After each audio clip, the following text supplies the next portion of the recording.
안녕하세요. 자, 오늘 우리가 함께 들여다볼 이야기는요, 정말 심각한 문제들을 겪고 있던 한 교회를 향한 편지, 바로 고린도 전서의 시작 부분입니다. 정말 놀라운 건 이 짧은 인사말 속에 이 교회가 겪었던 모든 문제의 해답이 이미 담겨 있다는 거예요. 본격적으로 시작하기 전에 이 질문을 먼저 한번 마음에 품고 갔으면 좋겠어요. 분열하고 다투고 온갖 갈등으로 가득해서 결코 완벽하다고 할 수 없는 공동체가 과연 거룩하다고 불릴 자격이 있을까요? 이게 바로 오늘 우리가 파헤쳐볼 핵심 질문입니다. 이 편지를 제대로 이해하려면 먼저 이 편지를 받은 사람들이 대체 어떤 상황에 있었는지 알아야겠죠? 고린도 교회, 과연 어떤 곳이었을까요? 당시 고린도는요, 로마 제국에서도 손꼽히는 아주 잘 나가는 항구 도시였어요. 상업과 문화가 막 꽃피던 곳이었죠. 그런데 이렇게 다양한 사람들이 모여들다 보니까 그만큼 도덕적으로는 굉장히 혼란한 곳이었습니다. 바로 이런 세상의 시끄러운 가치관이 교회 안으로까지 막 밀려 들어오고 있었던 거죠. 그런데 교회 안의 상황은 훨씬 더 심각했습니다. 누구를 따를 거냐를 두고 파벌이 나뉘어서 싸우고 성적인 문제로 터져나오고 심지어는 서로 받은 영적인 은사를 가지고 누가 더 낫냐며 다투기까지 했어요. 예배는 엉망이 되고 기독교 신앙의 가장 핵심이라고 할 수 있는 부활신앙마저 흔들리고 있었죠. 그런데 정말 놀랍게도 바울은 이런 사람들을 향해서 아주 뜻밖의 방식으로 편지를 시작합니다. 자, 그럼 이 심각한 문제들 앞에서 바울은 대체 어떻게 편지를 시작했을까요? 그는 먼저 자신의 권위가 어디서 오는지 딱 밝히면서 교회의 진짜 기초가 뭔지를 선언해버립니다. 이 슬라이드에서 정말 흥미로운 지점은 바울이 자기를 소개하는 방식이에요. 그는 나, 위대한 바울이 말한다 이렇게 시작하지 않아요. 대신 하나님의 뜻에 따라 사도로 부르심을 받은 나 바울이라고 말하죠. 이건 뭐냐면 내 권위는 내 능력이나 스펙에서 나오는 게 아니야.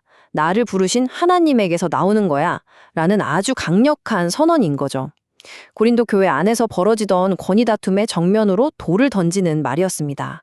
그러니까 핵심은 바로 이거예요. 교회는 무슨 대단한 리더나 흠없는 완벽한 멤버들의 자격 위에 세워지는 게 아니라는 겁니다.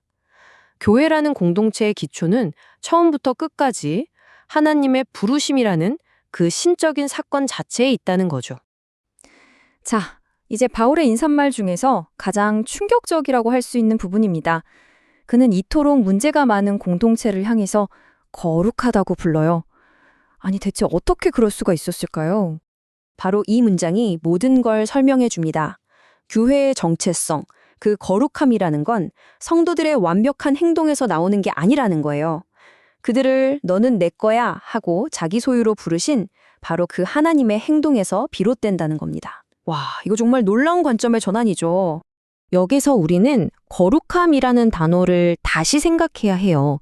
거룩함은 이미 완성된 흠 하나 없는 상태가 아닙니다. 그건 나는 하나님께 속한 사람이야 라는 정체성을 가지고 그에 맞게 살아가려고 애쓰는 삶의 방향성을 의미하는 거죠. 바로 이게 교회의 진짜 모습이라는 겁니다.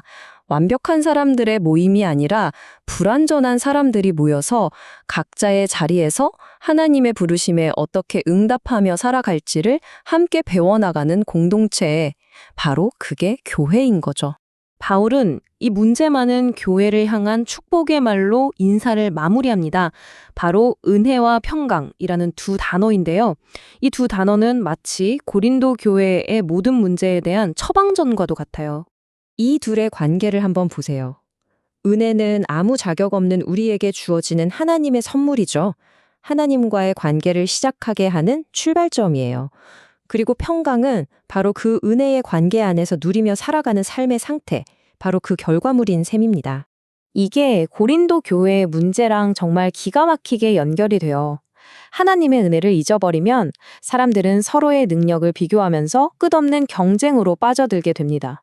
그리고 그 관계 속에서 평강을 잃어버리면 공동체는 결국 분열하게 되는 거죠. 바울은 편지 첫머리에서부터 이 공동체가 뭘 회복해야 하는지 그 방향을 명확하게 딱 제시하고 있는 겁니다. 자, 그렇다면 2000년 전 고린도 교회에 보낸 이 편지가 오늘날 우리에게는 과연 어떤 의미가 있을까요? 결국 고린도전서가 우리에게 던지는 질문은 이거예요. 하나님의 부르심을 받은 사람들은 이 세상 속에서 과연 어떻게 살아야 하는가? 이 질문은 2000년 전 고린도 성도들에게 그랬던 것처럼 오늘을 살아가는 우리에게도 똑같이 주어지는 질문입니다. 그래서 오늘 이 내용을 마무리하면서 우리 각자에게 이 질문을 한번 던져보면 좋겠습니다. 나는 내가 속한 가정, 직장 혹은 교회 공동체 안에서 하나님의 은혜를 기억하게 하고 사람들 사이에 평강을 만들어가는 사람인가요? 아니면 혹시 나도 모르게 경쟁을 부추기고 분열을 일으키는 사람은 아닐까요? 이 질문에 대한 답을 고민해보는 하루가 되시길 바랍니다.